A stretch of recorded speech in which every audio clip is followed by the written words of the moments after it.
और ये जो खास करके मोदी जी का जो टारगेट है 400, मुझे नहीं लगता कि 200 पार होगा। ठीक है, उनका अपना नारा है।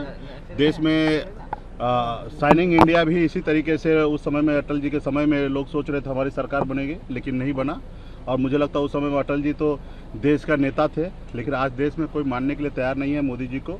ये मान रहे हैं कि देश में मोदी जी जो है वो खास करके बड़े लोगों को, उद्योगपति का नेता है, अडानी हो अंबानी हो, गरीब के लिए क्या किए आप बताइए ना। देश में जितने भी हमारे सरकारी संपत्ति था उसको बेच दिए, चाहे वो रेलवे स्टेशन हो या हमारे हवाई अड्डा हो, जितने भी चीज़ है वो सबको निजीकरण कर रहे हैं। देश के लोग, युवा जो है बेरोजगार रोड पे घूम रहा है, तो ये कहाँ से ये गरीब युवा का सरकार है। तो इसलिए हम लोग मजबूती से काम कर रहे हैं और किसी का सुन नहीं रहे हैं। वो एक जो हिटलर वाला जो काम है ना, हिटलर के जैसा काम कर रहे हैं। देश में जो लोग उसके सामने खड़ा हो रहे हैं उनको जेल में डाल रहे हैं। वही एक समय अटल बिहारी वाजपेयी जी थे, उनसे जब पूछा गया कि विपक्ष आपका बहुत ज़्यादा आप पे हमला करता, तो उन्होंने कहा था कि ये मेरा विपक्ष नहीं है, मेरी तीसरी आंख है, जो मैं नहीं देखता वो हमें बताते हैं और उस पर हम काम करते हैं।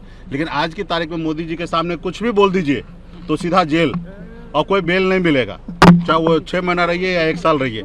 तो उस समय में, इस समय में अगर हम लोग लड़ाई लड़ रहे हैं तो इतिहास में नाम हम लोगों का दर्ज होगा कि एक देश में ऐसे तानाशाह के सामने में हम लोग लड़ाई लड़ रहे हैं। यही हमारी सबसे बड़ी जीत है और जनता मालिक है। जनता देश में परिणाम देंगे, वो आप लोगों को 4 तारीख को पता चलेगा, 4 जून को। मुझे लगता है कि मैं उनके सामने में लड़ाई लड़ रहा हूँ, यही हमारी सबसे बड़ी जीत है। कल बिहार दौरे पर एक बार फिर से आ रहे हैं। आए, देश के प्रधानमंत्री हैं और स्वागत है, बिहार में आए, लेकिन देश का प्रधानमंत्री वाला जो काम है वो करे। जैसे निषाद समाज जो आरक्षण की लड़ाई लड़ रहा है, हाथ में गंगा जल लेके पूरे बिहार में घूम घूम के संकल्प लिया था, तो कहीं ना कहीं मोदी जी को देखना चाहिए था कि मेरी मांग जायज है, जेन्युइन मांग है, बात सुनना चाहिए। लेकिन वो तो एक सीधे कि हम हैं और जो हम चाहेंगे वही होगा, उन्होंने सुना नहीं। तो हम लोग संघर्ष कर रहे हैं। मुझे इसी बात का खुशी है कि हम संघर्ष कर रहे हैं। परिणाम क्या होगा वो बात समय आएगा, जनता मालिक है, लेकिन हम लोग लड़ाई लड़ रहे हैं। तो बहुत जल्दी आज हमारे पार्टी के कोर कमेटी का बैठक है और कोर कमेटी में डिसीजन लेगा और बहुत जल्दी आप लोग को जानकारी। अरे वही तो फर्जी है ना।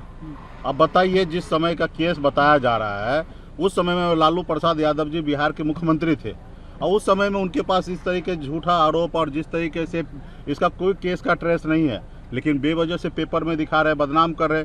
जैसे हमने कल इंडिया गठबंधन में शामिल हुए तो देखा कि ये न्यूज़ पूरा गांव-गांव तक फैलेगा, तो उस बीच में एक नया न्यूज़ डाल दिए। तो न्यूज़ को डाइवर्ट करने का काम हमेशा भाजपा सरकार, मोदी जी की सरकार हमेशा करते आ रही है और जनता को भी सब चीज़ फर्क नहीं पड़ना और जनता मजबूती से लड़ाई लड़ेंगे।